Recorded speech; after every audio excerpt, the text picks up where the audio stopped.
bonne matinée sur votre radio. Bonjour à toutes, bonjour à tous. Je suis ravie de vous retrouver au Bar de l'économie pour une nouvelle édition. En direct son, bien sûr, sur bardel'economie.fr, le player. Il est installé, vous avez juste à cliquer, tout simplement. Et puis en vidéo live sur Facebook. Bienvenue, donc, aujourd'hui, Florence Sueur au micro. Alors aujourd'hui, on va parler d'industrie, car j'ai la chance d'avoir deux industriels à mes côtés. Tout d'abord, Richard Morali, bonjour. Bonjour. Vous dirigez SB Graphique, une entreprise d'imprimerie. On dit d'ailleurs on disait une imprimerie de labeur à l'époque. Tout à fait. Toujours. Une imprimerie créée en 1992. Et vous allez investir 2,4 millions dans de nouveaux outils de production, un secteur où il y a eu une sacrée contraction du marché. De 12 000 entrepreneurs, on est passé à 3 000. Le projet, donc, votre projet vise à développer vos capacités de production ainsi que d'internaliser certaines activités aujourd'hui sous-traitées. Et vous êtes soutenu par la région Île-de-France. Vous avez été sélectionné parmi les 75 premiers à bénéficier de ce plan de soutien. Alors pour vous, c'est à hauteur de 25 000 euros, de 25%, pardon. 25%, tout à fait. Voilà. Donc c'est une aide très importante. Donc on en reparlera tout à l'heure. Et puis à vos côtés va arriver Gilles Nègre, fondateur de UUDS Aéro Group, fondé par lui en 1981, une entreprise qu'il a fait rayonner dans le monde entier. Ils font de la biodécontamination, de la maintenance et de la fabrication d'équipements aéronautiques avec différents produits. Eux aussi vont être soutenus par la région Île-de-France à hauteur de 700 000 euros pour la production de solutions de distanciation sociale, l'augmentation des capacités de désinfection dans les cabines aéronautiques, les filets de transport aéronautique, c'est eux aussi. Bref, pas mal de choses, on en reparlera tout à l'heure.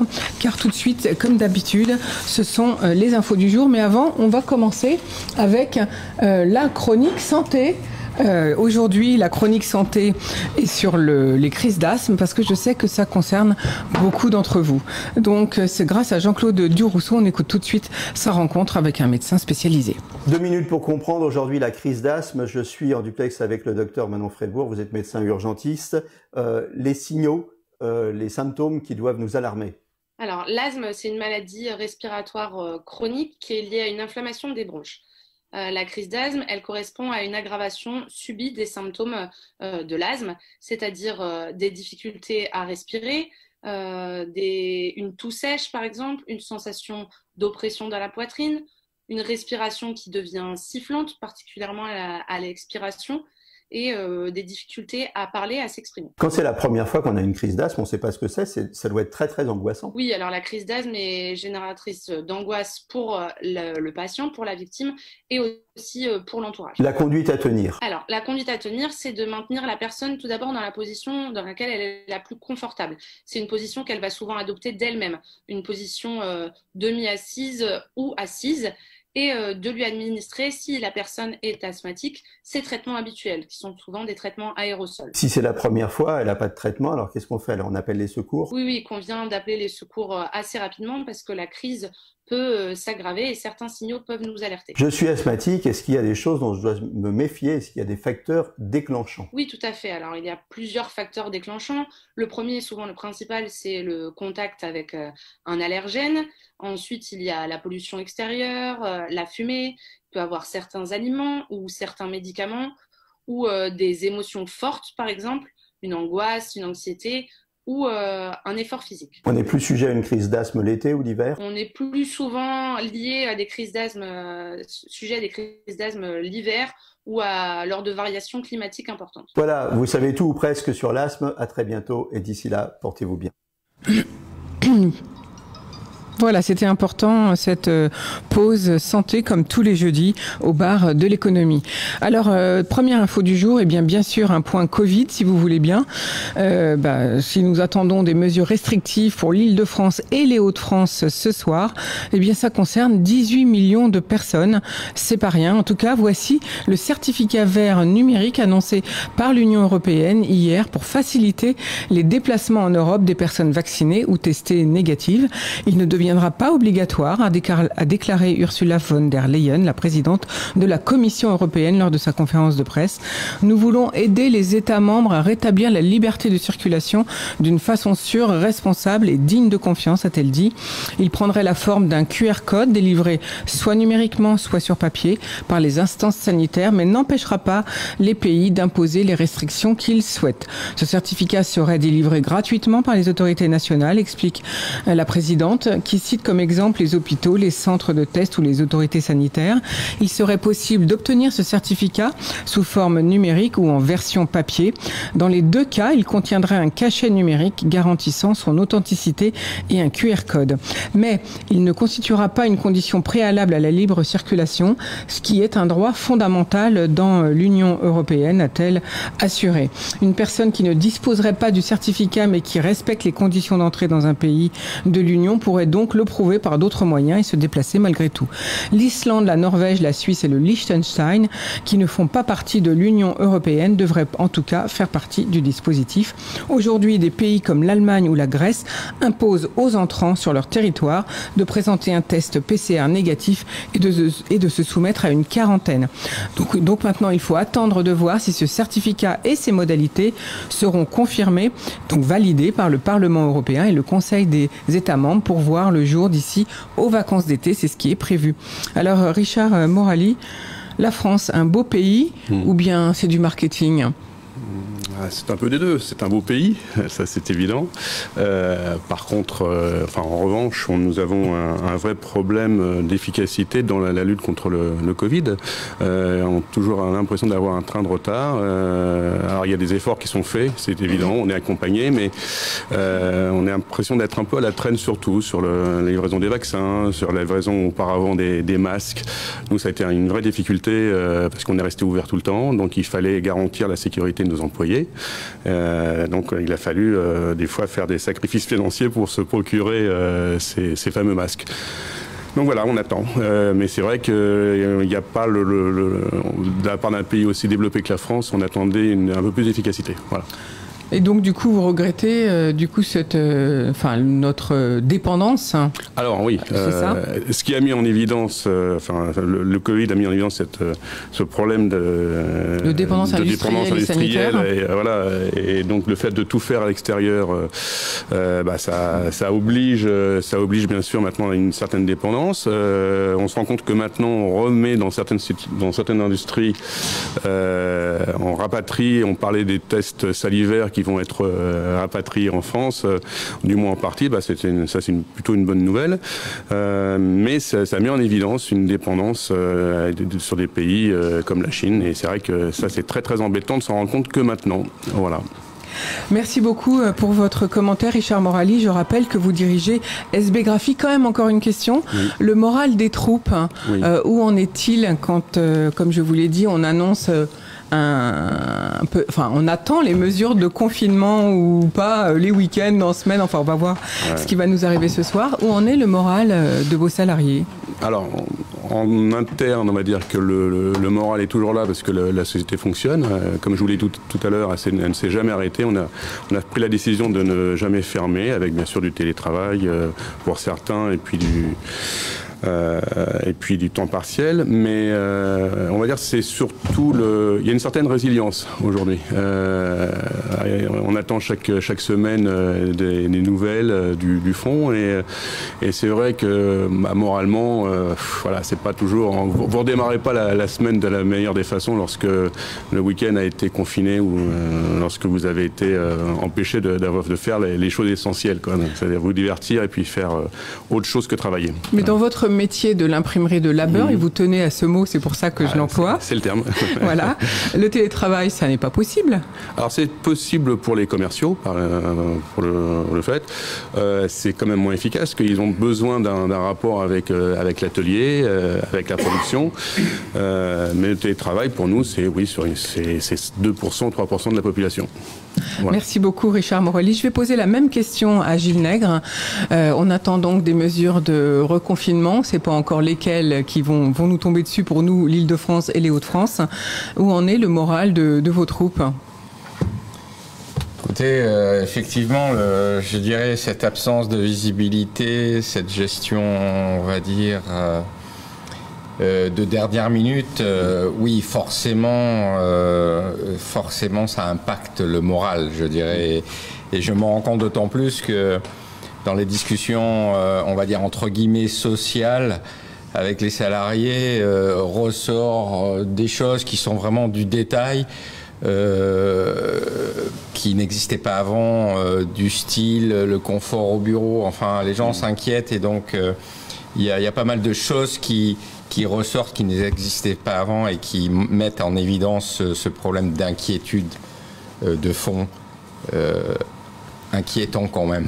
Inquiétant, mais de toute façon, vous avez été, vous, particulièrement impacté par cette crise depuis 1 an maintenant, puisque là, on fête la première année.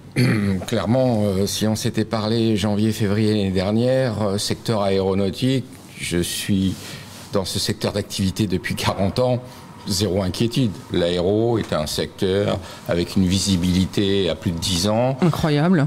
Zéro inquiétude. Effectivement, là, d'un seul coup, on peut se considérer stratégique, mais là, personne n'avait anticipé ce phénomène mondial. Parce qu'on peut se dire, on se diversifie en aéro, à l'étranger, avec d'autres compagnies aériennes pour préserver. Mais là, c'est l'aéronautique mondiale qui s'est arrêtée. Merci Gilles Nègre. On en reparlera tout à l'heure lors de votre interview justement sur cette entreprise que vous avez fait rayonner sur le monde entier. Et je suis vraiment très fière de vous avoir tous les deux aujourd'hui à ce micro. Autre info du jour, le Val d'Oise, la forêt de Montmorency se reconstruira mais lentement. En fait, les châtaigniers de la forêt domaniale de Montmorency, 1970 hectares, la plus fréquentée du Val d'Oise, sont attaqués par la maladie de l'encre, un pathogène microscopique favorisé par des terrains gorgés d'humidité. Eh bien, ce pathogène attaque ces châtaigniers à la racine. Plus de 500 hectares sont aujourd'hui atteints. Et cette année encore, l'ONF procède à des coupes de forte ampleur. Coupes de châtaigniers malades, rasant parfois certaines parcelles d'arbres jeunes, 30 à 60 ans, du bois utilisé en bois de chauffage principalement ou en bois d'industrie. Cette année, c'est 96 hectares qui subiront des coupes et bénéficieront de replantations. Au total, plus de 92 000 arbres devraient être plantés en remplacement des châtaigniers coupés au cours de la campagne de l'hiver 21-22, mais cette replantation se fera sur 6 ans dans le cadre du plan de France Relance. Depuis 2017, l'ONF a procédé dans la forêt de Montmorency à la coupe et à la replantation de 114 hectares touchés par la maladie, soit 124 000 arbres. Malheureusement, la reconstitution par l'ONF doit se dérouler sur une période de 6 ans. C'est pourquoi les élus du Val d'Oise s'étaient manifestés à ce micro, d'ailleurs, contre ces coupes et la lenteur de la plantation pour la forêt la plus fréquentée. Et c'est pour ça que je vous explique un petit peu le pourquoi, parce que les élus sont vraiment très, très inquiets. Et puis, ils sont également très inquiets du fait du manque d'investissement de l'État dans l'organisme qu'est l'ONF. En tout cas, il est prévu des essences pour les replantations plus résistantes, comme des chênes sessiles, des merisiers, des sorbiers, des tilleuls à petites feuilles, des érables ou encore des pins. Autre info du jour, eh bien, une mauvaise nouvelle pour les télétravailleurs Malakoff Humanis. D'ailleurs, une nouvelle qui m'a bien surprise. Les télétravailleurs obligés de rester chez eux sur demande du gouvernement pour faire face à la pandémie de Covid, eh bien, n'auront pas le droit au ticket restaurant. Malakoff Humanis, spécialisé dans les mutuelles et les assurances, vient de gagner un procès contre ses salariés qu'ils avaient privés de titres restaurant depuis mars 2020. Les télétravailleurs de chez Malakoff Humanis avaient saisi la justice, mais l'entreprise a eu gain de cause au tribunal judiciaire de Nanterre ce 10 mars 2021. Et je cite, « La loi ne définit pas ses conditions d'attribution si ce n'est que le repas du salarié pris en charge doit être compris dans son horaire de travail journalier », précisent les juges, qui soulignent que l'accord sur le télétravail de novembre 2020 ne donnait pas de précision sur les titres restaurants. Je rappelle que les tickets restaurants ne sont pas une obligation pour un chef d'entreprise, mais si un chef d'entreprise octroie cet avantage, tous les salariés doivent pourtant pouvoir en bénéficier dans les mêmes conditions. Donc, on est un petit peu étonné de cette incroyable décision, car tout de même, à mon sens, c'est une économie de bout de chandelle. Mais je vais demander plutôt aux chefs d'entreprise qui m'accompagnent aujourd'hui ce qu'ils en pensent. Gilles Nègre, alors vous feriez la même chose ? C'est un sujet d'actualité débattu pour ma part hier en DP. Donc, vous voyez, c'est très récent. Alors, effectivement, moi, ma position avec la RH de la société, c'est de dire quelle est la loi, quelles sont les instructions. Effectivement, j'ai eu connaissance, il y a eu plusieurs jugements donc qui font jurisprudence sur effectivement la non-obligation de donner des tickets restaurants aux travailleurs à domicile, enfin au télétravail. Ce qu'il faut comprendre de ma perception, c'est le ticket restaurant à l'origine a été mis en place pourquoi ? Il a été mis en place par rapport aux entreprises qui avaient la possibilité d'avoir des restaurants d'entreprise et donc dans ce cas-là un certain avantage et la compensation d'entreprises plus petites comme nous d'ailleurs qui mettions à disposition que des réfectoires et donc le salarié devait aller acheter je dirais en extérieur à des coûts XY, c'était pour compenser. Donc effectivement la réponse que j'ai eue ou l'explication que j'ai eue c'est que voilà, hein, c'est pas une décision, c'est une explication. Le télétravailleur est dans des conditions favorables pour pouvoir déjeuner à domicile à coût, je dirais, contrôlé. C'est un peu ça l'explication qui est donnée. Après, il y a tout un encadrement juridique qui a été développé, obligation, pas obligation. Je vous rejoins dans la notion d'économie de chandelle. Et donc, du coup, qu'est-ce que vous allez faire, vous, pour votre propre groupe ? Alors, écoutez, la question m'a été posée pas plus tard qu'hier en DP. Vous n'avez pas encore pris de décision ? Voilà, j'ai échangé. On va en discuter vraisemblablement demain en COMEX, puisque je gère la société en COMEX, hein, une sorte de comité de direction, voilà.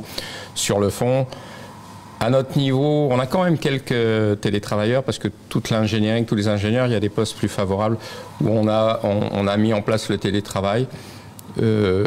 Personnellement, je comprenais pas ou j'étais pas favorable au télétravail, mais ma génération n'a pas été habituée. De toute évidence, cette expérience a montré, et les outils qui se sont développés en parallèle pour permettre ça, ont montré qu'il y avait un intérêt certain au télétravail, ne serait-ce que pour éviter que les salariés, dans certaines mesures, perdent du temps dans les transports, etc. Bien sûr. On y reviendra sans doute tout à l'heure. Même question pour vous. En tout cas, merci Gilles Nègre. Je rappelle que vous êtes le fondateur de UU-DS Aéro. Même question pour vous, Richard Morali. Ça existe chez vous, les tickets restaurants ? Les tickets restaurants ne sont pas en fonction chez nous. On a mis à disposition une cantine équipée qui sert pour finalement peu de salariés parce qu'ils sont postés en équipe, donc qui s'arrangent pour déjeuner ou avant ou après. Et puis c'est les travailleurs qui sont de nuit, ont déjà dîné. Donc non, on n'a pas mis ça en place. On a d'autres systèmes. D'autres systèmes d'avantages, vous voulez dire, tout à fait, mais qui compensent largement, j'imagine, les tickets restaurants. Voilà. Bon, une économie de bout de chandelle, donc là aussi vous me rejoignez. Oui, merci beaucoup véritablement, en tout cas, pour votre participation à ce commentaire. Richard Morali, je rappelle que vous dirigez SB Graphique. Autre info du jour, c'est le ministère de la Transition écologique qui vient de lancer un microcrédit véhicule propre jusqu'à 5 000 € sur 5 ans. Donc une alternative au crédit bancaire classique pour les ménages très modestes et les banques qui n'acceptent pas de financer un achat de voiture. Avec ce microcrédit, il est possible donc d'obtenir 5 000 € remboursables sur 5 ans. Le montant sera effectivement octroyés en fonction des revenus de chaque ménage. Les critères, des voitures neuves ou d'occasion avec l'étiquette critère 0, c'est-à-dire électrique ou hybride, ou critère 1, des véhicules donc à essence à faible émission de CO2, relativement récents, moins de 10 ans, des deux roues aussi, des tricycles ou alors des quadricycles. Vous pouvez aussi financer une location longue durée et une location avec option d'achat, donc c'est plutôt pas mal comme formule, surtout que il est garanti ce microcrédit par l'État à hauteur de 50%, et il peut être souscrit via une antenne de la Croix-Rouge, de la Fédération des familles rurales, de la Fondation Agir contre l'exclusion, des Restaurants du Cœur, du Secours catholique ou alors encore de l'Union nationale des associations familiales, l'UNAF. Il est cumulable avec d'autres dispositifs de bonus écologiques et de primes à la conversion. Rappelons que jusqu'au 30 juin 2021, le montant du bonus écologique est bonifié. L'État vous versera jusqu'à 7 000 € pour l'achat d'un véhicule électrique coûtant moins de 45 000 € et la prime à la conversion, quant à elle, est de 2 500 € pour un véhicule électrique hybride rechargeable. Alors vous, Richard Morali, vous avez mis en place une démarche RSE. Tout à fait. On s'est appuyé donc sur la plateforme EcoVadis. On a un consultant donc écographe qui nous a aidé dans cette démarche. Et une des décisions, ça a été aussi de renouveler l'ensemble du parc automobile. Nous avons donc 2 véhicules hybrides au niveau de la direction et puis des véhicules hybrides rechargeables pour les commerciaux. Et le projet, c'est de faire acquisition d'un camion peut-être dans quelques mois qui soit aussi hybride, rechargeable pour les livraisons. Merci beaucoup. Quelle politique pour vous, voiture électrique, voiture hybride? Alors d'abord, j'ai entendu parler d'EcoVadis. Bon, pour votre information, UDS est Gold, un statut Gold chez EcoVadis, donc cette politique donc vous aussi, RSE... vous êtes labellisé Oui, on est labellisé voiture électrique. Écoutez, moi j'ai acheté ma première voiture électrique en 2014, fin 2013, les toutes premières qui sont arrivées. Ah donc vous êtes un précurseur, on va dire. Je ne vais pas citer de marque, mais oui, effectivement. Il n'y en avait pas beaucoup à l'époque, de toute façon. Il n'y en avait pas beaucoup. Donc technologiquement, ça m'a toujours passionné. Il y a l'attrait technologique. C'est mon ADN, je dirais, en aéronautique, voilà, technologie. Et effectivement, derrière, nous avons construit un bâtiment en 2011. Et quand j'ai construit ce bâtiment en Roissy, on avait déjà anticipé les bornes électriques et autres. Et donc acheté, là je vais citer les Bolloré, une partie du personnel qui se déplaçait sur l'aéroport avait déjà des véhicules électriques et hybrides aujourd'hui, de plus en plus. Donc c'est vraiment stratégique chez nous. Oui, j'imagine bien que vous êtes très intéressé par toutes ces nouvelles nouveautés industrielles, puisque votre formation d'ingénieur fait que finalement vous êtes baigné dedans. Sûrement. Et donc c'est votre ADN. Sûrement. Voilà. Merci beaucoup pour vos commentaires. Autre info du jour, c'est la pause déjeuner.fr. C'est une petite nouveauté proposée, un nouveau dispositif en fait de service proposé par les entreprises, pour les entreprises et les restaurateurs, lancé par la Chambre de commerce et d'industrie de Paris-Île-de-France et donc de toutes les chambres donc de l'Île-de-France pour aider les restaurateurs franciliens à vendre autrement. C'est aussi une façon d'aider les TPE et les PME à trouver facilement une solution de restauration pour les salariés, justement faire venir des repas à vos entreprises. Les restaurateurs, si vous êtes restaurateur, vous pouvez sur ce site faire connaître vos offres spécifiques, cartes, menus, tarifs ou autres services dédiés. Et les entreprises les plus proches de chez vous, eh bien, pourront elles aussi vous atteindre plus facilement grâce à un référencement géolocalisé, simple et gratuit. Les inscriptions, que vous soyez entrepreneur ou restaurateur, sont ouvertes dès maintenant. Donc je rappelle le site pause déjeuner, sans accent bien sûr, .fr. Voilà, la CCI Paris-Île-de-France peut aussi aider les entreprises et les restaurateurs à rédiger une convention cadre de type service privilégié pour éventuellement répondre à des questions juridiques. Et pour ça, adressez-vous à vos chambres consulaires selon les départements d'où vous résidez, bien sûr. Dernière info du jour, c'est un nouveau patron à la tête de la Société du Grand Paris. Le conseil de surveillance du SGP, comme on dit, a approuvé le 9 mars la proposition du gouvernement, nommé Jean-François Monteys président du directoire. Il est actuellement président de la Chambre régionale des comptes de la Nouvelle-Aquitaine et il succédera à Thierry Dallard, ingénieur des ponts, qui lui va prendre les rênes de la structure en charge de la construction du super métro Grand Paris Express. Certains parlementaires et présidents de conseils départementaux, émus de l'éviction de Thierry Dallard, n'ont pas pris part au vote, regrettant de ne pas avoir été associés en amont à ces changements. Voilà, c'était donc nos infos du jour. On va faire tout de suite une première pause musicale et on revient dans quelques minutes. Une info, un message, une manifestation, contactez-nous.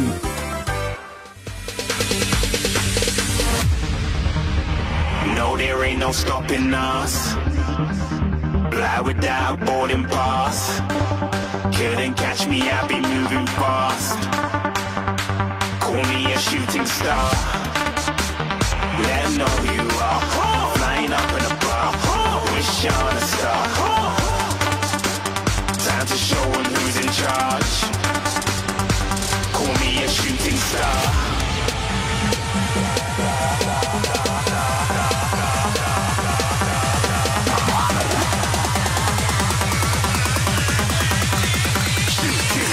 Didn't even get to cross.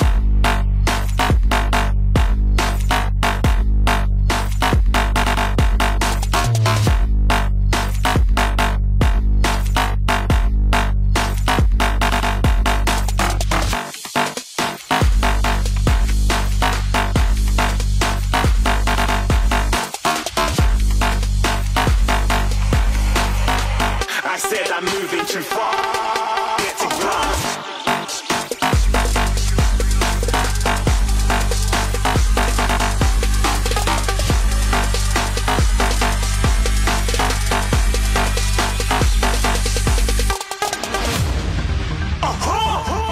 A shooting star, got more than a couple of people going mad. I swear they're rooting hard. Till I might be big in the game, like she went and got them breast implants. I said I'm moving too fast, didn't even get a glance. I'm ready to eat up track like I'm seated in a restaurant. If you had swag like mine, you know it's best to flaunt. Une info, un message, une manifestation, contactez-nous. Nous voici de retour au bar de l'économie. Aujourd'hui, nous parlons industrie. Nous parlons industrie d'imprimerie et industrie aéronautique, car j'ai la chance d'avoir à mes côtés deux grands industriels de l'Île-de-France, la société UDD Aéro Group et puis la société SB Graphique, que vous allez découvrir au cours de nos entretiens qui recommencent tout de suite. Vous êtes au bar de l'économie. Bienvenue à vous et merci en tout cas à nos auditeurs et de votre fidélité et de vos commentaires sur les réseaux, les différents réseaux, puisque nous diffusons en 100% digital. D'ailleurs, vous pouvez vous connecter sur notre direct son, le player, bardeléconomie.fr ou notre vidéo sur Facebook, bien sûr, en live, page Bar de l'économie. Alors, on va tout de suite commencer avec vous, si vous voulez bien, Richard Morali.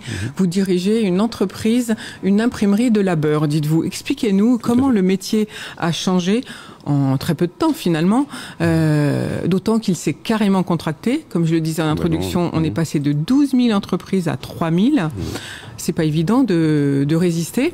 Et en plus, beau challenge pour vous, vous allez investir quand même un sacré paquet d'argent, comme on dit, 2,4 millions dans de nouveaux outils de production. Bon, c'est vrai que ça coûte très cher une imprimante. Alors, surtout que c'est des très grandes machines, très longues. Très longues, tout à fait. Donc, tout d'abord, je voudrais préciser que je suis associé avec Monsieur Bruno Debu, qui est mon associé depuis maintenant 21 ans, qui est le créateur de la société SB Graphique en 92, que j'ai rejoint en 2001. Et donc, on a suivi le même cursus, on est amis depuis l'âge de 16 ans.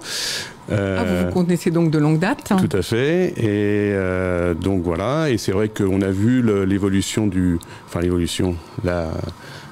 l'évolution négative du marché de l'imprimerie, avec un nombre de sociétés qui était exponentiel, parce qu'il y avait un vrai besoin, les machines arrivaient sur le marché à des coûts qui pouvaient intéresser des chefs d'atelier qui pouvaient rentrer dans le marché comme chefs d'entreprise. Et puis petit à petit, on a vu de plus en plus le nombre d'imprimeurs se réduire. Là, vous parlez de 3000, mais sur les 3000, on va dire qu'il y a véritablement 800 imprimeurs qui sont capables d'investir aujourd'hui sur du matériel lourd. Et sur les 800, il y en a 300 qui investissent. Donc on va dire que c'est à peu près ces chiffres-là. Au vu des nombres de groupes, on va parler de groupe offset parce qu'il y a plusieurs procédés. Il y a le procédé d'impression numérique, impression offset. Nous, on est sur les deux procédés. On fait aussi de la sérigraphie. Il y a encore des ventes de machines offset.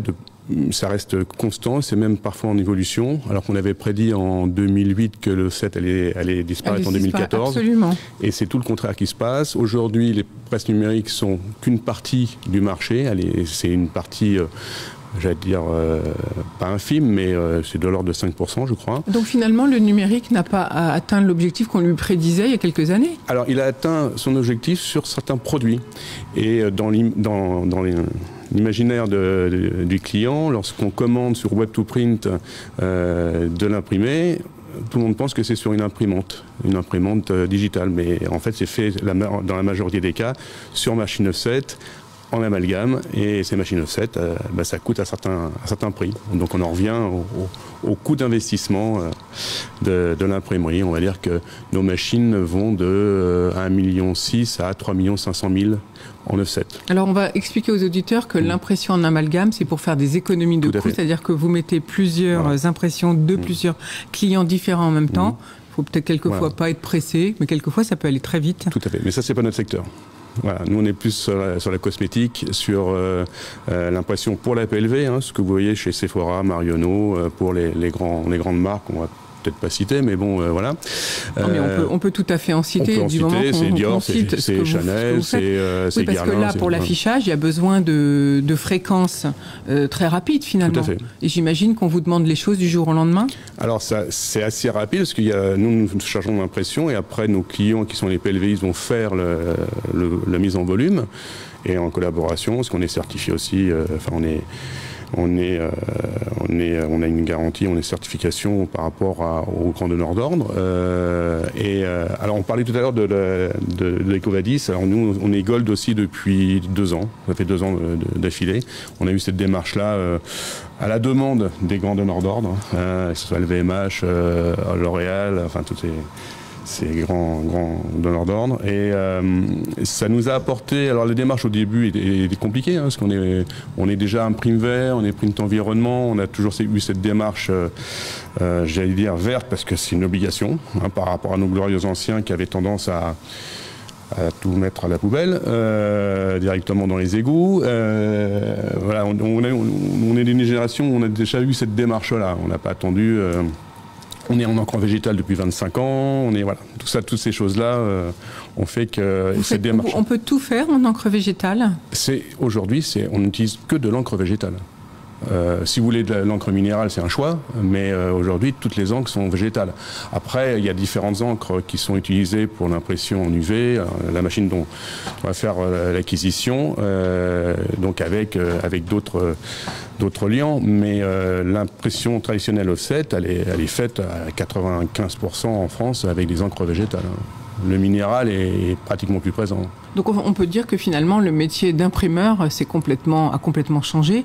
D'une imprimerie donc assez salissante, il faut dire à l'époque, il y a quelques années, c'est devenu une imprimerie propre. Alors c'est un métier propre. Une imprimerie. J'en profite d'être à ce micro pour asséner un peu ce message.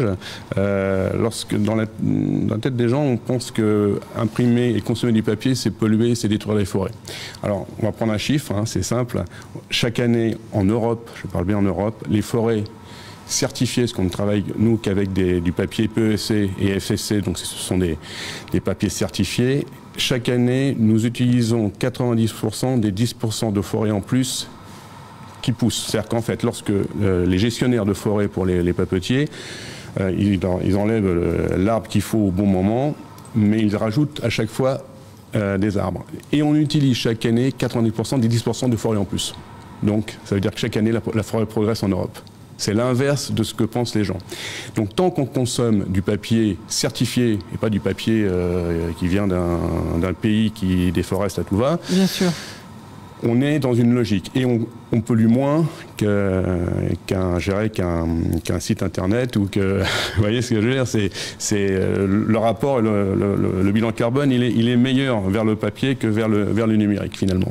Finalement, et ça c'est vrai qu'il faut le dire parce que peu de gens le savent, d'autant que vous venez de dire aussi qu'il y a une certification pour les papetiers. Tout à fait. Et donc tous les papiers d'ailleurs sont certifiés et on peut même imprimer sur du papier... Tous les papiers ne sont pas certifiés, mais c'est au choix et au droit de chacun de prendre ces papiers-là. Ceci dit, on peut aussi utiliser du papier recyclé, ça s'utilise beaucoup d'ailleurs. Tout à fait.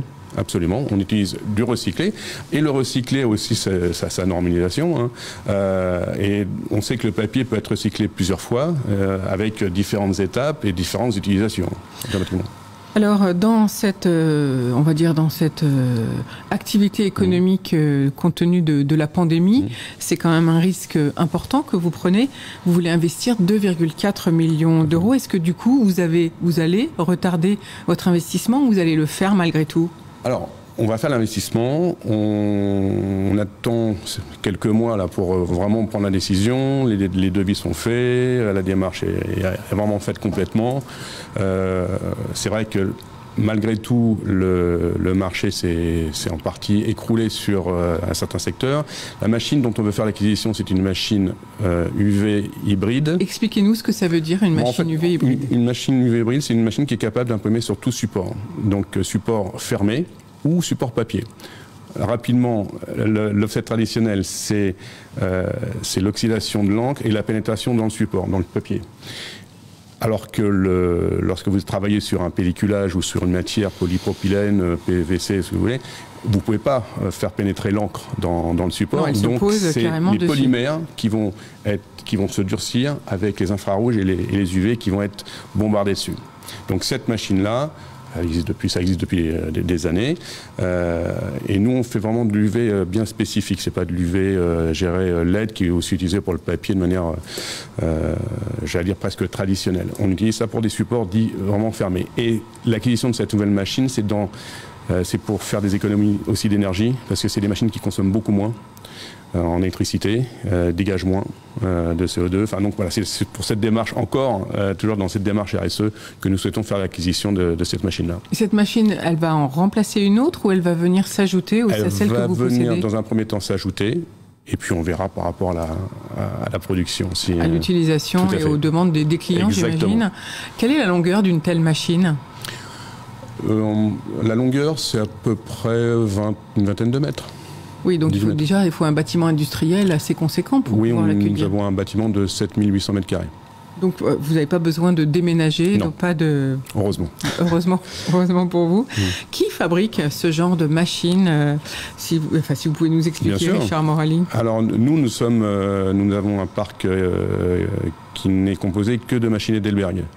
Alors Heidelberg, c'est une ville, bien sûr, en Allemagne. C'est avant tout une université, hein, c'est avant tout ça. Et ils ont pris le nom de la ville pour leurs machines. C'est on va dire les numéros 1 des machines offset. Et on a des formats de 70-102 jusqu'au 120-160, justement pour la PLV. On imprime en offset et en UV aussi en très grand format. Richard Morali, je rappelle que vous dirigez SB Graphique. On a bien compris que l'un de vos marchés de clients, c'est la cosmétique.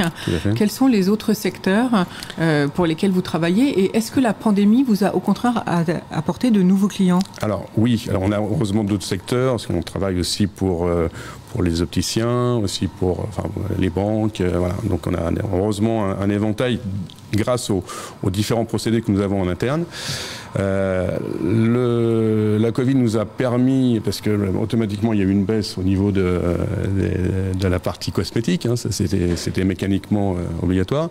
On a fait donc de tout ce qui est adhésif de sol, signalisation pour un de nos gros clients, et donc ça nous a permis d'avoir une bouffée d'oxygène, et on en fait encore. Mais il y a eu une vraie demande. Donc ça a pallié en partie à la baisse du chiffre d'affaires qu'on a réussi à encaisser tant bien que mal. Alors dans votre domaine de l'imprimerie, comme dans beaucoup de secteurs industriels, il y a un peu de tension sur le marché de l'emploi. Tout à fait. Quels sont vos besoins ? Comment faites-vous pour recruter ? Puisque les écoles, il y a quand même 2 écoles, vous allez en parler, des 2 écoles fondamentales dans votre métier. Je vous laisse en parler. Tout à fait. Est-ce qu'elles jouent encore le jeu de la formation ? Alors oui et non. Nous sommes issus avec mon ami associé au début des Gobelins et des Siennes. À l'époque, on formait sur l'ensemble des métiers. Mais à l'époque, il y avait beaucoup plus de métiers. Aujourd'hui, il y a 3 métiers dans l'imprimerie. Donc avant, on allait jusqu'à 27 métiers différents. Et donc, on formait automatiquement des conducteurs de machines offset. Et aujourd'hui, là, on a fait rentrer des alternants à nouveau cette année. Et on a constaté que ces écoles-là ne formaient plus, du moins pour certaines écoles, ne formaient plus à la formation de conducteurs offset. Et comme il y a quand même de plus en plus de machines offset, il faut trouver d'autres moyens. Donc on a réussi quand même à avoir un alternant qu'on forme pour les machines offset. C'est un métier qui est très intéressant, qui est devenu très technique. Il faut des vraies connaissances, c'est pas un métier basique, qui est bien rémunéré, mais la majorité des jeunes vont vers la PAO, donc de travailler sur Mac et voilà. Le travail de graphiste en amont, vous voulez dire ? Graphiste et puis imposition. Parce que c'est un autre métier, l'imposition des pages, qui se fait en amont d'une imprimerie. Enfin, moi, je connais bien le métier, donc c'est pour ça que je peux vous aider à en parler. Donc, en fait, les jeunes ne connaissent pas finalement. Voilà, alors ils connaissent la partie, préparation du dossier, donc faire les plaques, offset, faire les fichiers pour le numérique. Mais ça leur va bien. Mais c'est vrai que parce que ça reste physique, hein, c'est un métier physique, l'imprimerie offset. Mais c'est une machine, c'est un peu salissant, mais aujourd'hui, tout est fait en sorte pour que ça le soit de moins en moins. et sur du matériel qui est connecté. Nous sommes en GPAO sur l'ensemble du parc et le conducteur a un vrai besoin d'expertise et lorsqu'il est avec un client dans la cosmétique, voilà, il a besoin de donner des conseils. Nous, on a des conducteurs qui parlent plusieurs langues parce qu'on a des gens à l'international. Donc voilà. Les clients viennent visiter les bâtiments, en fait, les machines, et veulent voir. Ah oui, parce que ça leur permet de visualiser qu'on n'appuie pas simplement sur un bouton et on imprime. Il y a tout ce mécanisme de mise en place qui est complexe et qui est coûteux. Et puis en plus, ça permet aux clients de se rendre compte du temps que ça prend. Bien sûr, mais ils viennent en bon tir de toute façon, quoi qu'il en soit. Ils viennent pour visualiser leur image. Lorsqu'il y a un lancement de campagne, ils viennent à plusieurs, avec le DA, le client, enfin voilà. Donc ça, le photograveur, quand il y en a un. Et c'est souvent, on a environ... dans les journées, je dirais, classiques, hors Covid, on peut avoir 8 à 10 BAT clients sur les machines. Et donc le client peut venir voir son BAT pour aller plus vite. Voilà. On a des salles de réception pour les recevoir. Pour ce faire. Du coup, alors vous recherchez donc des jeunes, même en alternant pour les former. Moi, je cherche encore. C'est la seule solution pour vous? Alors, il y a deux solutions. Il y a l'alternance, parce que c'est presque logique, via les Gobelins, Estienne, et puis il y a d'autres lycées en France, bien sûr. Et puis on a eu l'autre option, on a fait rentrer un jeune qui a une licence de droit qui cherchait un travail parce qu'il ne trouvait pas. Et c'était le neveu d'un des conducteurs. Et là, il est formé, ça l'intéresse, et le salaire lui convient, et il va évoluer. Parce qu'il est intéressé, il est curieux, donc voilà. Donc il y a des possibilités d'évolution. Ah bien sûr, ouais, parce que on a un certain nombre de cadres, on a à peu près 13 cadres dans la société. Ces cadres, ils viennent du sérail. Ils étaient conducteurs, ils étaient margeurs avant, être conducteurs, puis après ils évoluent. Donc il y a une véritable évolution. Il y a une vraie demande des imprimeurs de manière générale. Nous faisons partie d'un club d'imprimeurs qui s'appelle Impri Club. Donc c'est 70, un peu moins de 70 imprimeurs en France. Et alors, on a trouvé un moyen, par un des administrateurs, de faire ce qu'on appelle un compagnonnage et une maîtrise, mais ça, c'est de l'entre-soi. Quelque part, c'est bien, mais c'est entre-soi. C'est-à-dire qu'on prend les gens qu'on a en interne et on essaye de leur faire profiter de l'expérience des autres imprimeurs. Mais malgré tout, il faut des gens nouveaux dans la société. Et c'est là où le bas blesse. Donc, il faut aller chercher... par des connaissances, des gens qui peuvent venir de la mécanique, d'électronique, et qui ont cet esprit-là. Donc après... Parce qu'il y a dans ce métier de conducteur offset, il y a toute une partie mécanique, d'entretien de machines aussi. Alors non, l'entretien hebdomadaire, il est fait par nous. Il est fait par nous. Par contre, l'entretien géré véritable, on a un contrat de service avec la société Edelberg. Mais pour en revenir à la formation, moi je suis administrateur du syndicat le GMI. On est dans cette réflexion depuis très longtemps. On essaye de trouver des solutions afin d'avoir véritablement cette formation en rapport avec les besoins. Et on a cette impression qu'il y a toujours un décalage entre la formation faite par les lycées, les CFT, et le vrai besoin. Il y a toujours un décalage entre 5 et 10 ans. C'est énorme. Oui, mais là, ils ont pris la décision d'arrêter dans certaines écoles cette partie formation sur machine offset. Bon. Et du coup, vous n'avez pas de moyens de pression avec le syndicat, justement ? On essaye, mais il y a des discussions, il y a des rapports. Mais voilà, c'est vrai que lorsque vous êtes à la recherche, vous êtes en face d'un mur, quoi. Alors, il y a des chambres de commerce qui ont des écoles. Est-ce que vous faites remonter l'information aux chambres de commerce ? La chambre de commerce, c'est les Gobelins, en l'occurrence. Eux, on a toujours beaucoup travaillé avec eux. On a eu jusqu'à 6 alternants par an. Donc ça, il faut les gérer, c'est pas évident. Ça allait du CAP jusqu'au BTS, jusqu'à la licence après. Alors, c'est très bien de faire ça, mais par moment, on avait l'impression de former les techniciens pour les autres imprimeurs. C'est-à-dire que, donc on essaie d'en garder le maximum, mais parfois, voilà. Donc c'est toujours ce petit problème. Je pense que vous avez vécu ça aussi en interne. Mais, très similaire, oui, très similaire. Donc voilà, c'est vrai que ce problème-là, il est évident. il faut revaloriser ce métier de l'imprimerie, je dirais, pur et dur, qui est un beau métier. On en parlait hier, pour moi c'est un métier d'art encore. C'est pas simplement imprimer un tract, une carte de visite, c'est aussi une belle image. Quand on voit une belle image, une belle PLV, un beau poster, on est sensible à ça. Donc il faut garder cette compétence. En plus le paysage.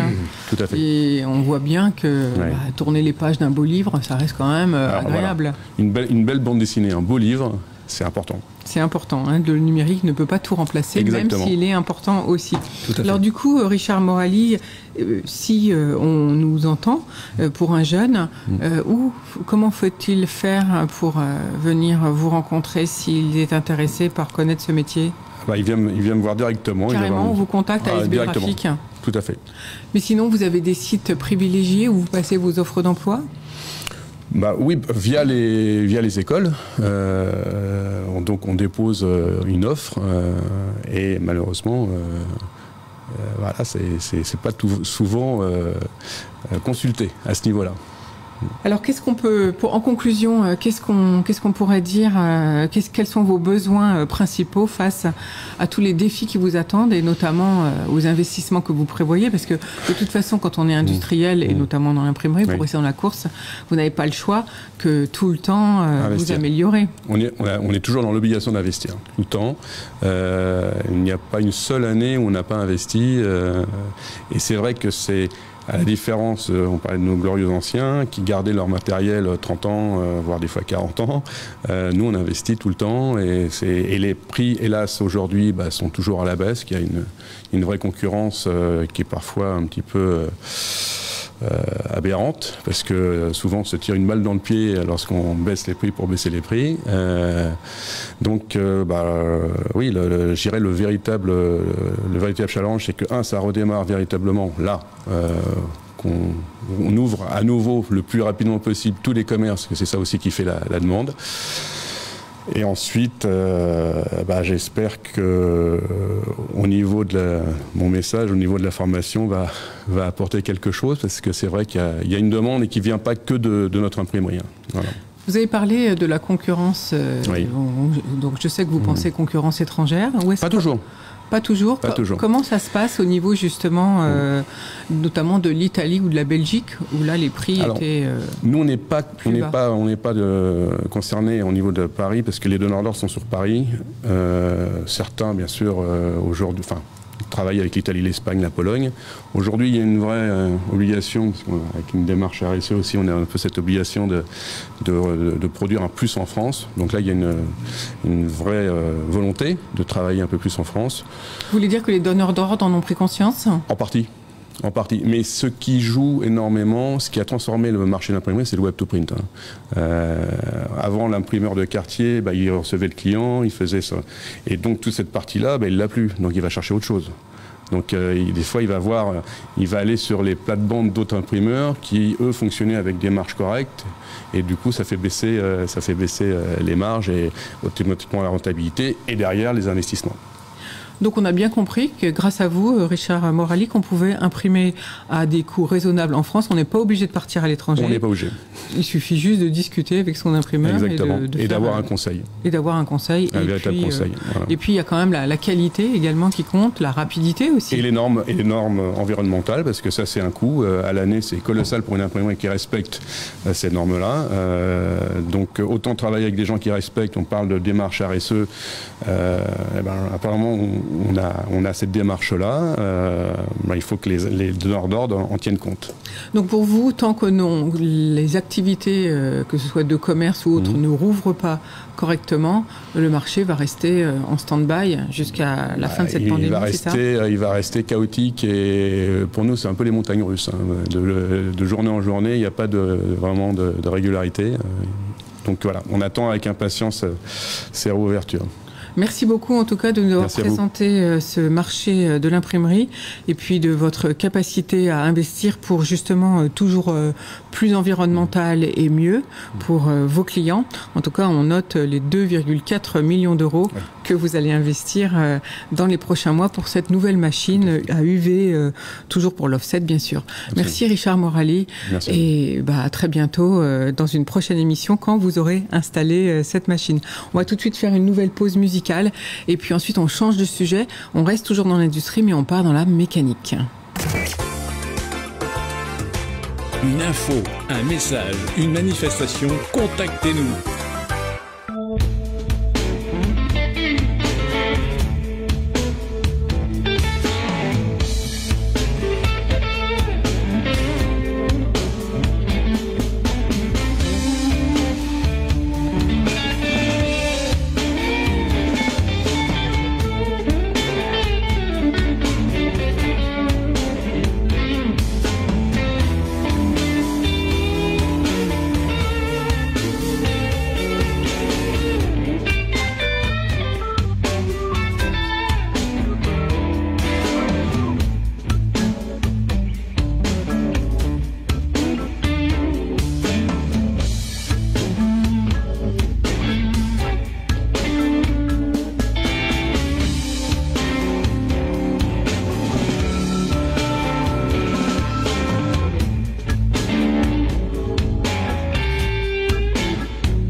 Une info, un message, une manifestation, contactez-nous. Pour vous protéger et protéger les autres, restez chez vous. Et écoutez la meilleure des web radios. #restez chez vous. Et oui, la meilleure des web radios, c'est nous. Bienvenue au bar de l'économie, Florence Sueur au micro, accompagnée aujourd'hui par deux industriels, Richard Morali qui dirige SB Graphique et Gilles Nègre, le fondateur de UUDS Aero Group. Gilles Nègre, groupe que vous avez fondé en 1981. Donc, j'imagine qu'on ne s'attendait... Enfin, je veux dire, l'aéronautique, c'était le fleuron, enfin, c'est un des fleurons de l'industrie française. Donc, il y a eu des années magnifiques, d'ailleurs, même encore l'année dernière. Avant la pandémie, on s'attendait à une explosion, j'allais dire, de tout ce secteur. Donc, là, gros coup de massue avec cette pandémie. Expliquez-nous un petit peu votre épopée d'entreprise, de chef d'entreprise. Alors, vous voulez que je reparte du début? On va reparler un peu du début, oui. Donc j'ai effectivement, moi je suis un ancien de l'aéronautique, j'ai été UTA, baigné dans l'aéronautique depuis tout petit, donc UTA à mes débuts et la chance en 81, c'était ma volonté de vouloir créer une entreprise, en fait peut-être la volonté d'être mon propre patron. Je dirais, j'avais cette ambition-là, du moins, et donc j'ai eu une chance de trouver des partenaires à l'époque qui m'ont permis de créer l'entreprise, qui s'appelait pas UDS à l'époque, mais en 1981, et une activité pour développer des services auprès de l'aéronautique, industrie d'où je venais. Voilà, donc ça s'est fait en 81, et puis 40 ans après, on est un peu plus industriel qu'on était au début. Au début, on était vraiment service. Et là, depuis début 2000, on a investi, fait de la croissance externe pour se doter d'une capacité industrielle un peu plus efficace et soutenue. Alors, vous n'avez pas tout dit, bien sûr, parce que 40 ans d'entreprise, c'est un peu long. Non, mais quand même, il faut dire que vous avez mené cette entreprise jusqu'à un déploiement complètement international. On aimerait bien savoir comment vous avez procédé. Alors, quand vous êtes dans une industrie aéronautique, effectivement, des clients, il n'y en a pas tant que ça. C'est-à-dire que moi, mes clients, ce sont les airlines. Pour rappel, effectivement, à mes débuts, on va dire ça comme ça, il y avait, ne serait-ce qu'en France, plusieurs compagnies aériennes. Vous aviez Air Inter, vous aviez Air France, vous aviez UTA, d'autres qui m'échappent. Vous avez eu donc, au fil de ces années, une consolidation. UTA a été racheté, Air Inter a disparu, a été intégré dans Air France. UTA a été racheté en 92. Donc, si vous voulez, je me suis retrouvé quasiment face à un monoclient, donc une dépendance. Donc, stratégiquement, ce qu'il a fallu faire, c'est essayer d'augmenter le nombre de clients ou trouver d'autres clients. Forcément, cette démarche-là m'a obligé ou conduit à me développer à l'international et donc pour aller chercher des clients autres, m'implanter dans différents pays.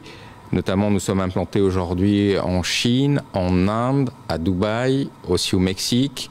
Nous avons des petites implantations à Maurice et nous avons une implantation significative aussi au Maroc parce qu'une partie de la maintenance des avions Air France est là-bas aussi. Et donc, nous avons suivi nos clients pour aller sur des sites où on pouvait opérer les avions. Du coup, ce sont des filiales à 100% ou ce sont aussi des joint ventures ou comment vous êtes-vous implanté dans certains de ces pays?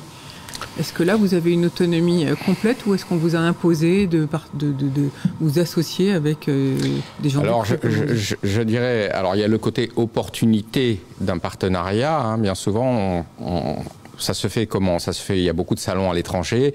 Donc déjà, pour développer l'entreprise, nous avons fait beaucoup de salons internationaux. Vous avez en France le Bourget qui est réputé tous les 2 ans, mais vous avez d'autres salons aéronautiques un peu partout dans le monde.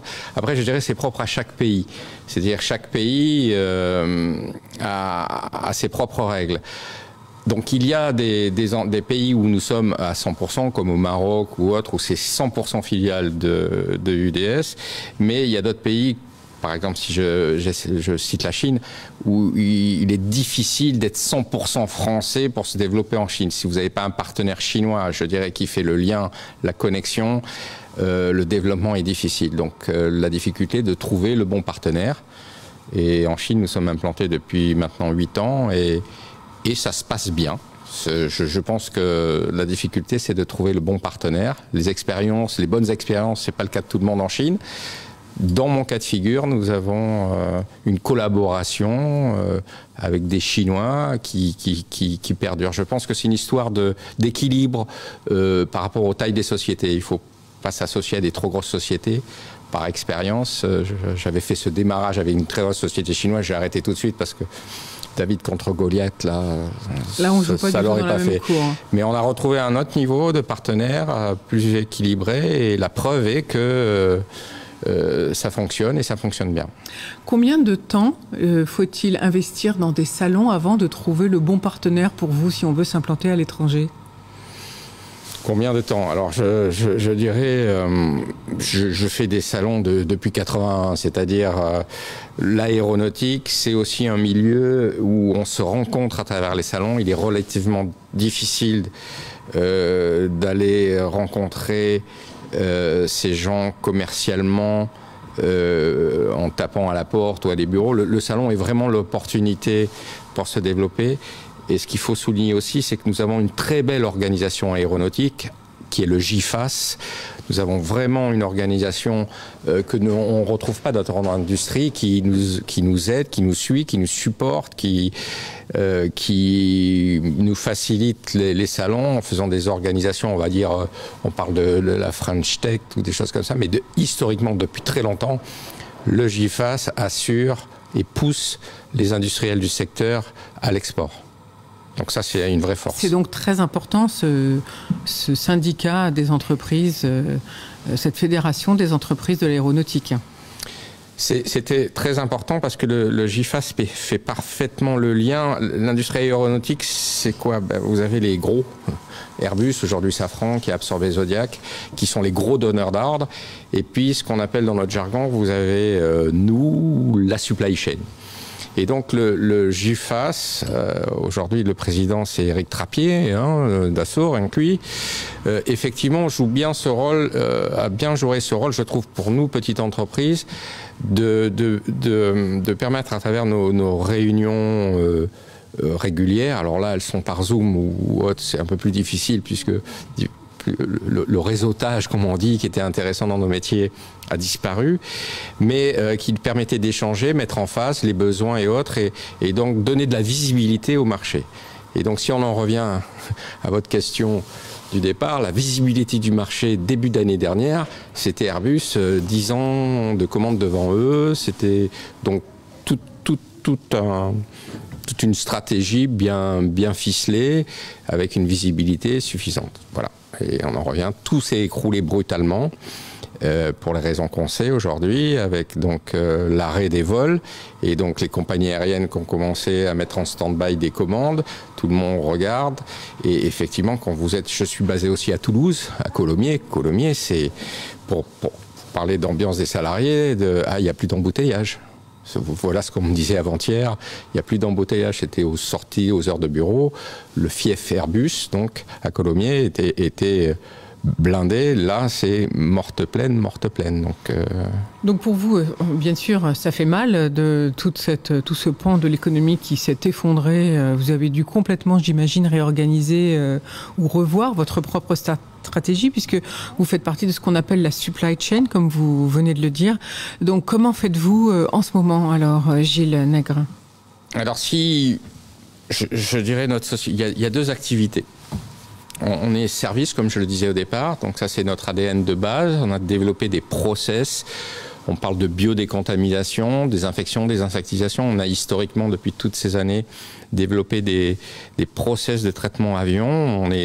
On peut détailler quelques produits si vous voulez d'ailleurs. Oui. Alors, il y a un process qui est connu par le voyageur lambda, c'est la désinsectisation des avions. Tous ceux qui ont voyagé sur des destinations, on va dire, exotiques, vous avez tous vu l'hôtesse de l'air ou autre passer avec une bombinette pour désinfecter, parce que l'OMS, l'Organisation mondiale de la santé, on parle de la Covid, mais il y a le palu, qui est la plus grosse mortalité au monde actuellement, c'est plusieurs milliers de personnes par jour. Les gens ne le savent pas. Et donc le palu est depuis 30 ans, enfin depuis toujours à ma connaissance, encadré. Et donc l'OMS fait des recommandations pour désinsectiser les avions. Donc il y a les petites bombes que vous voyez, mais il faut savoir que les avions sont aussi désinsectisés avec des procédés rémanents tous les 45 jours. Voilà un de nos métiers. Voilà un procédé que nous avons développé au fil du temps en emmenant des nouvelles technologies, des produits à base d'eau. Vous savez, il y a toujours le problème de produits, de chimie. Donc ça, c'est notre ADN, avoir des produits qui sont naturels, à base d'eau en termes de vecteurs, et avec des micromisations, nébulisations, des technologies qui permettent de traiter l'avion de manière uniforme et régulière. Donc ça, c'est une activité de fond historique, parce que tous les avions, si je prends l'exemple d'Air France, sont traités régulièrement. Donc ça, c'est le procédé récurrent. Après, vous avez des procédés de traitement d'avion. Si jamais il y a un rongeur dans un avion, ça arrive rarement, mais ça arrive, comment fait-on? Donc l'avion est réputé interdit de vol. par l'IATA, la réglementation. Voilà, l'avion est interdit de vol. Et donc, il faut... Voilà, je vais donner un exemple. Soit vous mettez de la morora dans l'avion et vous attendez que le rat mange, donc l'avion reste planté pendant quelques jours. Imaginez le coup. Soit, effectivement, à l'époque, déjà, on est en 83, on a fait des transferts technologiques issus de l'agroalimentaire pour faire l'utilisation de gaz. Et donc, gazer l'avion, utiliser un gaz permettant de garantir la destruction de tout ce qui était à bord de l'avion en quelques heures. On a un usage essentiel en Europe avec des produits et donc très spécialisés pour mettre sous gaz un avion et garantir le traitement et donc libérer l'avion 3-4 heures après. Et donc, c'est un vrai plus de la compagnie aérienne. Voilà un autre exemple. Ça fait partie de toute votre gamme de ce que vous appelez la biodécontamination. Alors, dans la biodécontamination, on a aussi, alors pareil, une ADN, on va dire, écologique. Alors, on parle d'écologie, on parle de verre ou autre, mais bon, effectivement, mettre en œuvre des procédés, on va dire, efficaces et qui tiennent compte de l'environnement. Le procédé qui nous a permis de nous développer à l'international assez facilement, c'est le procédé EcoShine. Il y a eu beaucoup de communication dessus. C'est un procédé qu'on a développé en 2009. Bien sûr, Air France nous a fait confiance. C'est un procédé qui permet de laver les avions sans eau. Je vais donner quelques chiffres. Les procédures de lavage des avions classiques, si je prends l'exemple d'un gros porteur, je ne sais pas si je vous parle d'un 777 ou... voilà, les avions qui vont à l'international, les gros porteurs. En moyenne, pour laver ces avions, il fallait, méthode classique, comme vous pouvez l'imaginer, à la Karcher, vous avez des gens, on asperge l'avion, on l'emmène dans une aire de lavage, c'est à environ 10 000 litres d'eau par avion, en moyenne toutes les 6 semaines. Voilà la fréquence. Le procédé que nous avons mis au point en 2009, et il a fallu convaincre l'aéronautique, parce que c'est pas si facile, est un lavage sans eau. C'est une décontamination de surface. Donc on rend la surface, on vient traiter la surface pour qu'elle se nettoie et surtout qu'elle se ionise pour ne plus adhérer ou adhérer de moins en moins à la saleté. Et là, le ratio, c'est 100 litres. Donc de 10 000 litres... On passe à 100 litres pour 1%. C'est 177. Voilà. Pour un très gros avion, finalement. Pour un gros, voilà. En moyenne, les gros, c'est 10 000 litres. On a donc ce procédé qu'on a testé avec Air France au départ sur les moyens courriers, les petits avions, parce qu'ils étaient stoppés de nuit. Et donc, effectivement, vous imaginez l'intérêt, puisqu'Air France, de tête, je vous dis, à l'époque, avait communiqué. Effectivement, ça faisait des millions de litres d'eau d'économiser. Mais quand on rentre dans le détail... cette eau souillée qui n'est plus déversée, ça veut dire au niveau des aéroports, et ça les intéressait, il n'y a plus besoin de la traiter. Et ça change complètement le modèle économique. Et je vais essayer d'être clair. Et ça a aussi permis aux compagnies aériennes de pouvoir faire, comme il n'y a pas d'eau, je ne suis plus obligé d'emmener l'avion dans une aire spécifique. Et donc ça permet de faire ces lavages, ces nettoyages avions, pendant les checks. Les checks, c'est la maintenance de l'avion, à l'intérieur des hangars. Ça veut dire que cette procédure, voilà, en temps masqué, cette procédure est passée en temps masqué, c'est-à-dire en coactivité. Donc là, on a mis 3 ans, tout ça je vous le résume, mais ça a mis 3 ans parce que la coactivité en aéronautique, attention, les risques.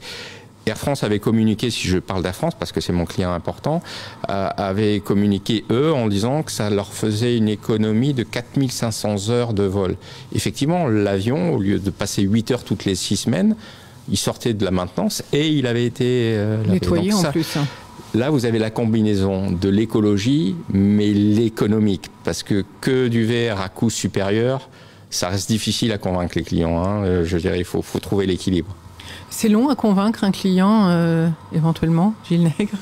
Alors, on va dire c'est le premier client qui est long à convaincre. Parce qu'à partir du moment où, effectivement, Air France a communiqué, je dirais, ça veut dire que la négociation qui suit avec d'autres clients, et nous avons signé en Chine avec China Southern, le même type de contrat avec Air France, mais la communication Air France, et il faut le savoir qu'ils communiquent entre les engineering, communiquent et autres, fait que quand vous avez un client qui dit oui, c'est bien, ça valide et autres, votre démarche commerciale, elle devient minime. Alors, ce qui est très intéressant... Donc, 3 ans le premier client pour répondre. 3 ans pour répondre, voilà. Donc, c'est quand même très long. Ouais. La démarche client, peut-être que... Est-ce qu'il y a une évolution? Est-ce que les décisions vont un peu plus vite maintenant? du fait de tous ces changements depuis la pandémie. Depuis la pandémie. Non, pas plus. Je suis en relation effectivement avec à un certain niveau. La problématique aujourd'hui, c'est l'absence de visibilité, y compris pour les compagnies aériennes. Aujourd'hui, ils ont réengagé des avions parce que stocker les avions, ça coûte aussi très cher. Donc ils réengagent des avions. Il y a un peu plus d'avions qui volent, mais le remplissage de ces avions n'est pas suffisant.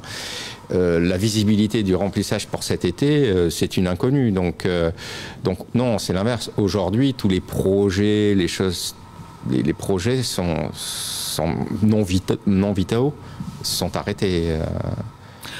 Alors, donc la décision, non, ouais, ça arrête. Elle reste toujours oscillante, ce qui est normal quand on n'a pas de visibilité. Gilles, ce que je trouve très intéressant dans votre stratégie, Gilles Nègre, c'est les montants que vous investissez en recherche et développement. C'est énorme, puisque vous investissez en moyenne, bien souvent, 1 million d'euros par an, c'est ça ? C'est ça, oui. Alors, énorme. Je vais peut-être faire... je vais suivre effectivement. Là, on parlait services. On est industriel depuis quelques années, c'est-à-dire on est équipementier. Dans notre jargon, on va dire, on est à la fois Part 21 et Part 145. C'est-à-dire, en étant une petite entreprise, je sais développer, designer un équipement et le certifier pour qu'il soit avionnable. C'est pas rien. Au niveau engineering, au niveau certification en aéronautique, c'est très lourd. C'est très lourd, d'autant que... On n'est pas tant que ça, je crois, on est 160 en France, de pouvoir certifier un équipement. Comment dire ? L'aéronautique a évolué. Moi, je m'occupe de l'intérieur d'un avion. Voilà, l'intérieur, c'est l'aménagement. Quand vous rentrez dans un avion, on n'a pas décrit tous les produits, mais vous faites beaucoup de choses pour l'aménagement d'un avion. Voilà. On va citer peut-être, ne serait-ce que pour les parents, vous faites des sièges de bébé, vous pouvez isoler les sièges de passagers avec des choses qui se déplient. Enfin, il suffit. Alors d'actualité, le berceau bébé, c'est le berceau bébé, c'est typiquement. Quand on est parent en enfant, voilà, c'est un petit berceau qui vient se clipser à des zones bien précises dans l'avion. Mais cet équipement, c'est un équipement aéronautique, donc il faut qu'il passe le 16G, qu'il soit certifié. Enfin, vous faites aussi les tables qui se déplient pour poser les plateaux repas, c'est important. C'est ça. Mais le gros sujet d'actualité, si on rentre sur un de nos produits historiques, ce sont les civières. On parle d'Evasan, évacuation sanitaire. Nous avions développé il y a quelques années une première civière, permettant sur un avion de ligne commercial classique, Air France et d'autres, de pouvoir fixer une civière à un endroit de l'avion pour pouvoir rapatrier ou transporter un malade, un blessé. Les clients sont les mondiales à civière. Vous partez en vacances, vous cassez quelque chose, vous allez être rapatrié sur un vol de ce type-là. Nous avions développé il y a 2 ans un nouveau modèle de civière pouvant s'adapter sur n'importe quel type d'avion. Je peux vous dire que c'est compliqué, c'est-à-dire aussi bien Airbus que Boeing. Et nous avons réussi, il y a 2 ans, ce pari d'avoir une civière qui a été certifiée sur tout ce type d'avion, ce qui permet à une compagnie aérienne d'avoir un seul équipement et de pouvoir l'adapter, que ce soit d'un ATR en passant à un A380. Vous voyez, tout type d'avion.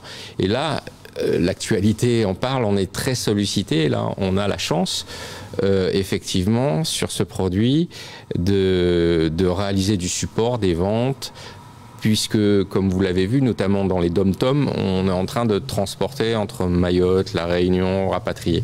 Et donc, là, la pandémie Covid nous a favorisé ce secteur-là. Et aujourd'hui, on a de la demande, de la fabrication, et ça nous occupe un peu. Mais je reviens donc sur, justement, pour pouvoir faire tout ça, il faut investir, puisque finalement, on reproche aux industriels français de ne pas assez investir dans leurs outils de production, dans leur recherche et développement. Vous, c'est tout le contraire. Ça a toujours été votre stratégie. C'est bien ça? Et c'est pour ça que vous investissez 1 million d'euros à peu près par an? Voilà. Même un peu plus l'année dernière, puisqu'on a passé le 1,5 million. Alors, 2 choses. Sur la partie fabrication, quand vous êtes une petite industrie, vous n'avez pas d'autre choix d'être innovant. Si vous voulez vous différencier, vous êtes un gros groupe et vous avez la masse, ou vous êtes une petite industrie et vous êtes innovant. À titre d'exemple, nous avions investi dans un imprimante 3D. Imprimante 3D, c'est connu, tout le monde en parle. Mais c'est pas très connu au niveau industriel. C'est-à-dire que beaucoup utilisent la 3D, les imprimantes 3D pour du prototypage. c'est un fait. On a été la première entreprise, il y a 2 ans, le client étant Emirates, à avoir une pièce imprimée en 3D avionnée, c'est-à-dire certifiée, qui était des grilles de ventilation sur les A380. En février, il y a 2 ans, on a été les premiers. C'est-à-dire tout le monde parlait d'imprimante 3D, mais on a été la première, à ma connaissance, aujourd'hui ça n'a pas été contré, grâce à Emirates qui nous a fait confiance, parce que c'est toujours pareil, il faut trouver le client qui va accepter ces nouvelles technologies. Bien sûr. C'est ça le plus difficile. Là, pareil, temps de réflexion, de décision, 3 ans aussi ? Non, là ça a été plus rapide parce qu'on répondait à des besoins qui étaient le fait de difficultés d'approvisionner ce qu'on appelle l'OEM, c'est-à-dire la pièce d'origine, trop de délais, et donc l'impression 3D permet de faire des fabrications rapides en petite quantité et répondre à ce besoin-là. Donc là, nous avions investi dans 2 machines qui valaient, rien que ces machines-là, 500 000 € l'une, ouais. Et on explorait le marché, c'est-à-dire on n'avait aucune garantie. Donc un risque d'amortir ces machines. Mais c'est la notion, c'est le rôle du chef d'entreprise. Que d'investir, effectivement. C'est prendre des risques. Prendre des risques. Voilà. Et du coup, pour vous pensez que le prototypage ou l'impression en 3D, c'est un avenir dans votre domaine ? Ah oui, alors depuis, là je parle il y a 2 ans, depuis... alors, il y a eu le Covid, les machines, mais les 2 machines que dans lesquelles j'avais investi, peu de temps après l'acquisition, marchaient H24. C'est-à-dire, on a complètement satellisé les machines, enfin, on a complètement optimisé l'utilisation des machines. Elles tournaient H24. Il y a eu Covid, donc tout de suite, il y a une rupture, mais alors par contre, c'est un secteur sur lequel on est confiant et on va vraisemblablement courant de cette année ou l'année prochaine, la technologie évolue. Là, je vais dire brièvement, c'était des imprimantes plastiques. Aujourd'hui arrivent des imprimantes qui permettent de travailler avec du carbone. C'est donc d'avoir des pièces de plus en plus résistantes. Et ça ouvre dans l'aéronautique la possibilité de fabriquer des pièces de structure. Là, on était sur des pièces cosmétiques. Là, on commence déjà, et mes ingénieurs sont déjà en train de tester des solutions pour investir dans l'impression 3D de demain, qui sera vraisemblablement de la fusion de carbone. Donc ça, c'est très intéressant pour toute l'industrie mécanique, évidemment. Là, c'est des coûts de machine aussi importants que les premières, 500 000 € ou plus ? Non, en fait, paradoxalement, je dirais, les machines... les prix des machines descendent. Ça veut dire que l'original, enfin la nouveauté est toujours à des prix sensibles, mais dans ce secteur-là, 2 ans après, c'est comme une imprimante photo. Regardez, le prix d'une imprimante photo, ça vous coûte plus cher le consommable que l'imprimante. Donc tout ça, à l'instant T, oui, ça coûte cher, mais il n'y a pas à ma connaissance, il n'y a pas d'augmentation. La technologie évolue et les prix restent stables. Quand on veut la dernière technologie. Bien sûr. Et du coup, vous allez investir à nouveau là dans de nouveaux outils de production, et la région va vous soutenir à hauteur de 700 000 €. Dans quoi allez-vous investir très prochainement ? Alors, d'abord, je tiens à remercier la région. On a la chance quand même en France d'être aidé. Comme je vous disais, j'ai une expérience internationale. Là, la région a soutenu notre dossier où effectivement il y avait 200 ou 300 candidats, il y a eu 70, voilà, on a été cités. Sélectionnés. Voilà. Cette subvention, vous parliez, la discussion que vous aviez avec mon collègue tout à l'heure, effectivement, on est obligé d'investir. Je dirais, le fait d'attendre ou d'être passif dans une situation comme celle-là fait que à la reprise, vous ne serez pas en face. Alors, bien sûr, c'est un pari, mais pour moi, j'ai continué à investir et même, je dis, c'est maintenant qu'il faut le faire. C'est là qu'il faut regarder les nouvelles technologies parce que les cartes sont redistribuées, si vous voulez. Donc, il faut avoir ce recul stratégique de regarder comment ça peut évoluer parce que dans toute crise, il y a toujours des opportunités. Toutes les crises ont montré que il y a des sociétés qui sont sorties renforcées parce qu'elles avaient pris le bon choix. C'est ce que j'essaye modestement de faire. Mais donc, la région nous a fait une subvention de un peu plus de 700 000 euros et on est typiquement dans ce que je vous parle, c'est-à-dire des investissements des futures machines 3D et notamment les versions carbone. On est en train là d'être sûr d'acheter la bonne. Comme je vous le disais, les technologies évoluent.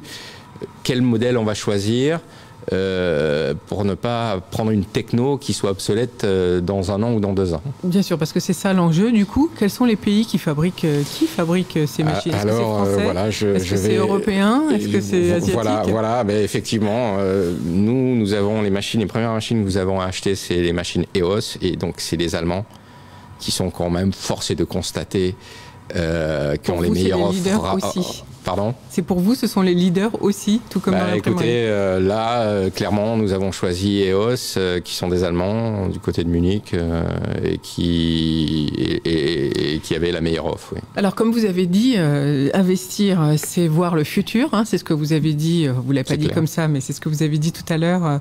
Ça veut dire aussi l'ouverture de nouveaux marchés. Finalement, la pandémie vous a permis de prendre conscience que vous pouviez adresser d'autres marchés que l'aéronautique. Est-ce que c'est ça votre stratégie, Gilles Nègre, pour le futur? Alors non seulement c'est ma stratégie, mais c'est ce que nous avons réalisé, c'est-à-dire donc pour revenir à fin d'année dernière, en mars, début de la pandémie, effectivement, je vous ai expliqué qu'on était dans les traitements biodécontamination, c'est-à-dire que nous avions déjà un traitement contre la Covid, puisqu'en 2003, on parle du SRAS, c'était déjà une Covid à l'époque. Voilà, on avait déjà mis au point un process de désinfection adapté à l'aéronautique, sachant que les contraintes sont importantes en aéronautique, c'est-à-dire bien sûr vous devez être efficace sur le virus, mais à tout prix ne pas endommager l'avion.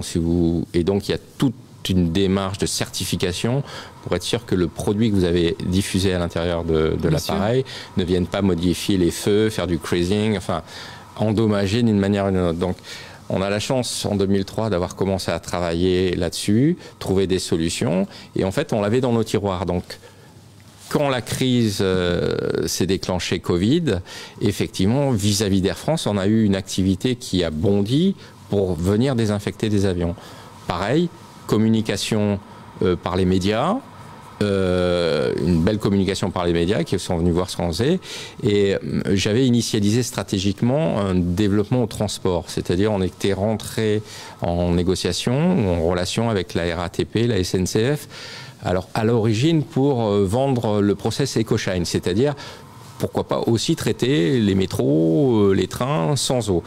Donc on était en discussion avec eux, et qu'est-ce qui s'est passé? Ces mêmes personnes au niveau, on va dire, recherche et développement à la RATP ont vu les émissions sur nos process de désinfection et nous ont sollicité.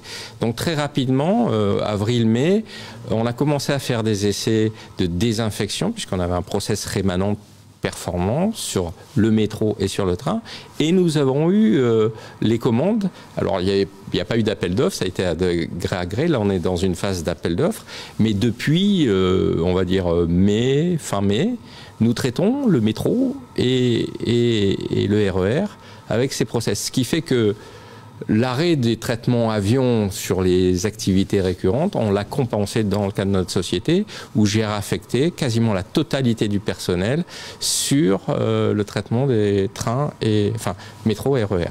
Métro et RER. Et donc voilà comment on devient agile finalement dans une entreprise industrielle. Transfert d'activité. Voilà, oui. Transfert d'activité. Est-ce que ces réflexions, donc, vous les menez avec une équipe, ou est-ce que c'est vous qui réfléchissez à tout ça? Comment faites-vous pour rebondir justement, Gilles Nègre? Vous savez, tout seul on fait pas grand-chose. Donc l'équipe est nécessaire.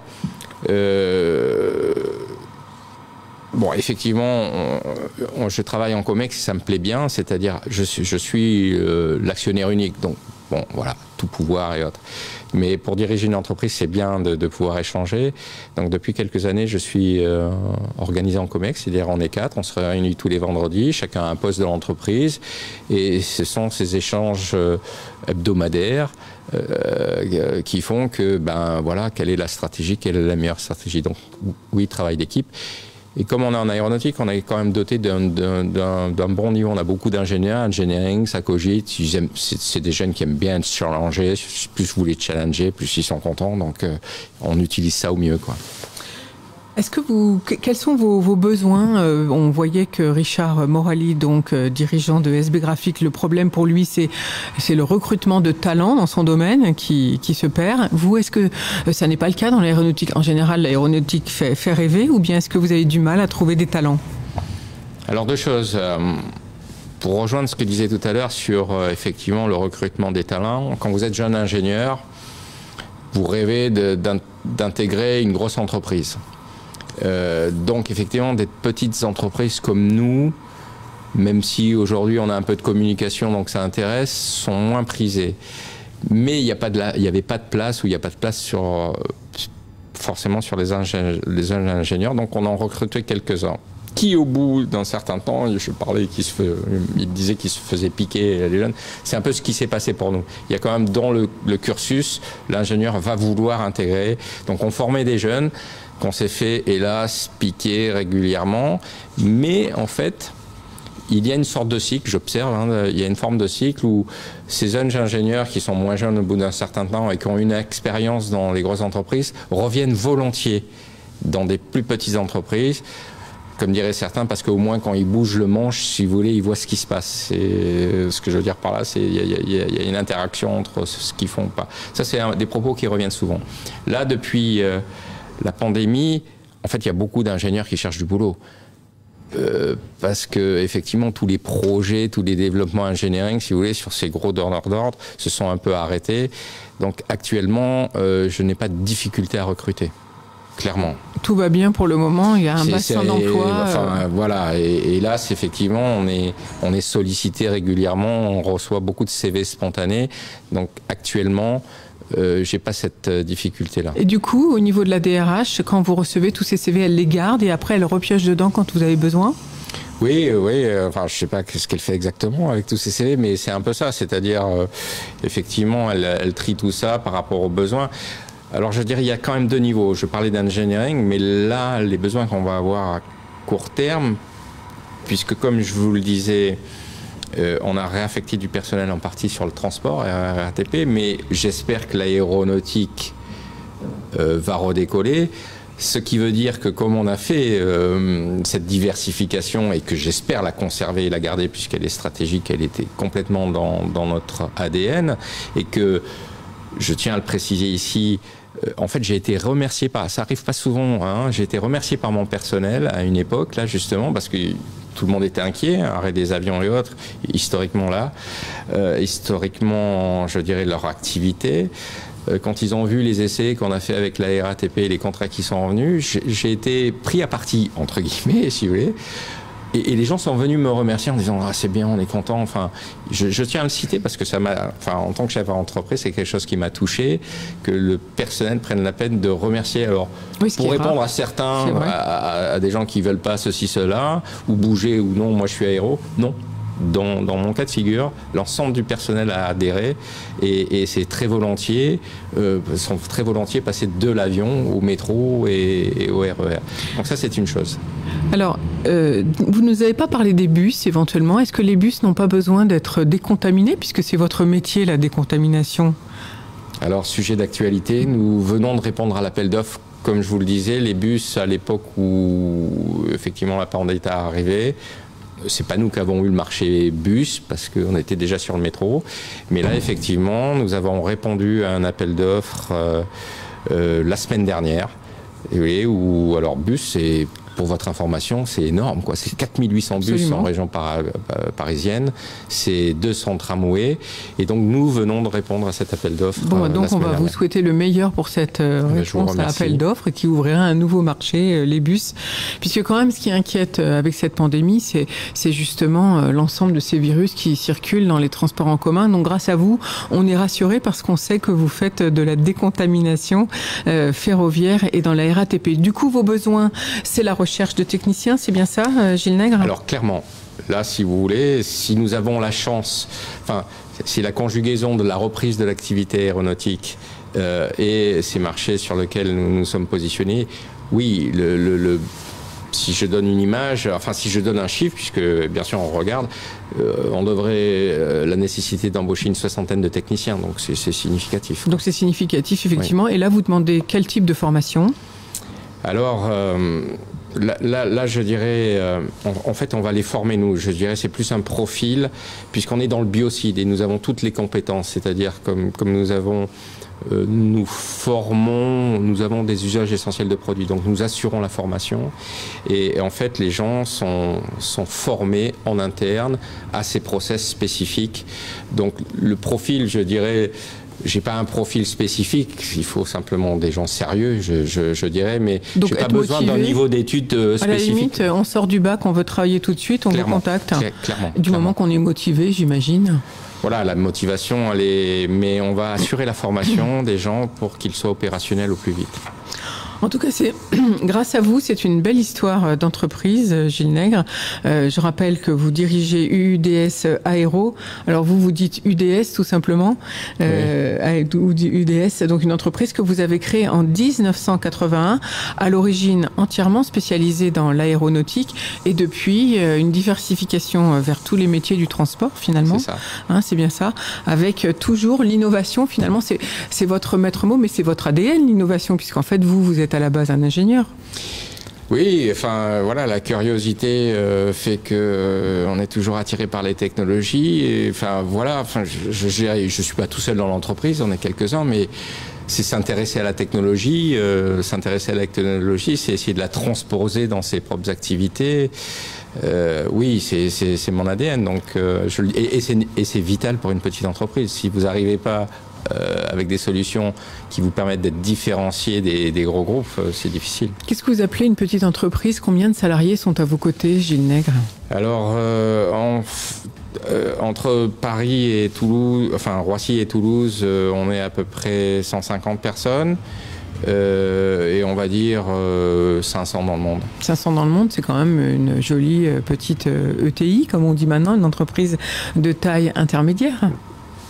Voilà, oui, c'est... Voilà, et bien c'est sur ces jolis mots que nous allons conclure cette émission, si vous voulez bien. Merci en tout cas d'avoir été avec moi ce matin. Je rappelle que vous pouvez réécouter cette émission sur la plateforme bardeleconomie.fr et bien sûr sur YouTube, sur Facebook, sur SoundCloud et surtout sur tous les petits réseaux où nous sommes relativement connus, notamment LinkedIn. En tout cas, merci à nos fidèles auditeurs.